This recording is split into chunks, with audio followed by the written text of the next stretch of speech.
Alors, deux autres exemples pardon, de forme n linéaire. Donc tout d'abord, on a montré dans l'exemple 1 que quand je prenais deux vecteurs et que je les multipliais, c'était deux linéaires. Vous pouvez démontrer de la même façon que quand vous prenez n vecteurs et que vous les multipliez, ça reste encore une forme n linéaire. Alors je dis n vecteurs, en fait c'est n scalaire, hein. C'est k puissance n. Autre application que vous connaissez, vous avez vu dans le chapitre précédent, c'est la trace.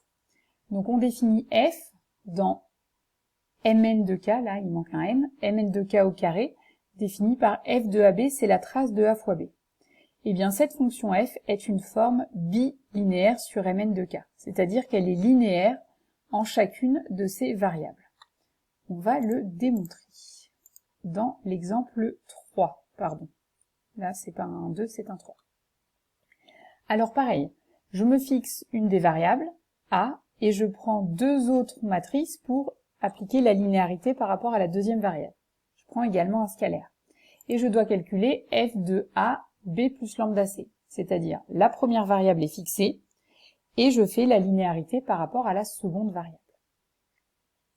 Par définition, ça vaut la trace de a fois b plus lambda c, c'est-à-dire la trace de ab plus lambda ac.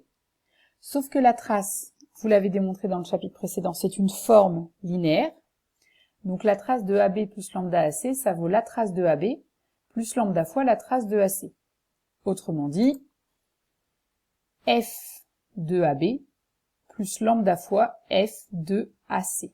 Donc on a bien la linéarité par rapport à la seconde variable.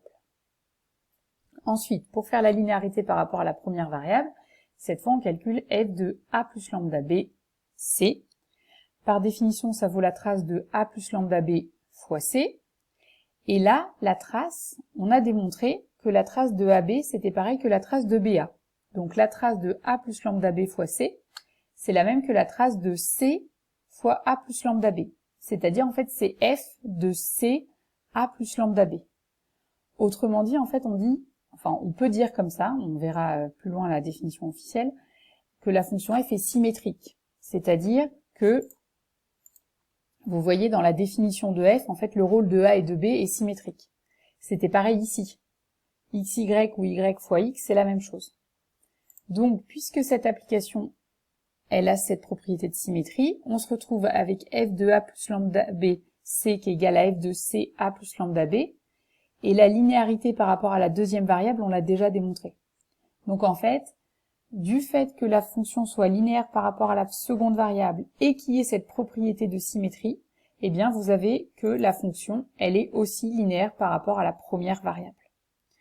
Donc souvent, on va montrer qu'une seule des linéarités et ensuite on va expliquer que la fonction est symétrique.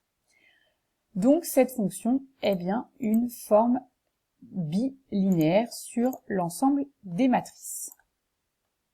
C'est ici. Ensuite, parmi les formes alternées, parmi les formes n linéaires, il y en a des particulières, c'est celles qui sont alternées. Donc c'est ce qu'on va voir dans la définition 2. Vous avez toujours un K-espace vectoriel, une application f de puissance n dans K qui est n linéaire. Donc je vous rappelle, ça veut dire linéaire par rapport à chacune des variables, c'est-à-dire si on fixe n moins une variable, on a la linéarité par rapport à la dernière variable. Alors, on dit que f est une forme alternée lorsque f est nul dès qu'il y a deux fois le même vecteur.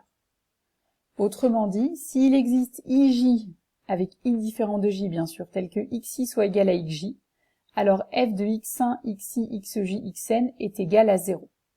Dès que vous avez deux fois le même vecteur, ça vaut 0. Premier exemple, on va reprendre cette fonction f là, qui a deux vecteurs de R2 associent x1, y2 moins x2, y1.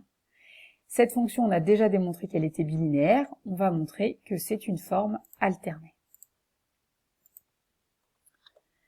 Pour montrer qu'elle est alternée, ça veut dire que s'il y a deux fois le même vecteur au départ, puisqu'il n'y a que deux vecteurs, alors ça vaut 0. Donc je dois calculer f de x, c'est-à-dire x1, x2 moins x2, x1, ça vaut bien 0, tout le temps, quel que soit le vecteur x.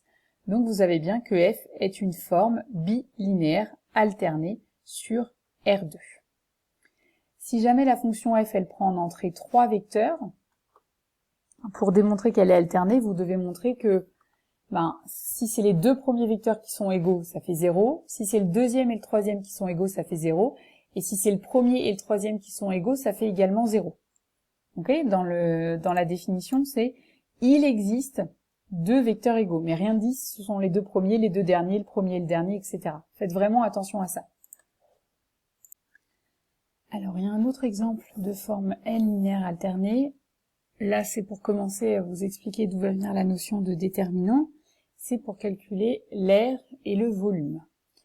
Donc, par exemple, on se place dans l'espace vectoriel R2. On prend la base canonique IJ, donc c'est-à-dire ce qu'on a l'habitude de noter vecteur I, c'est 1, 0, et J, c'est 0, 1.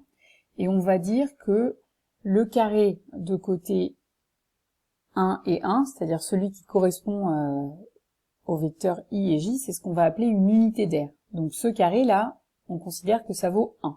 Voilà.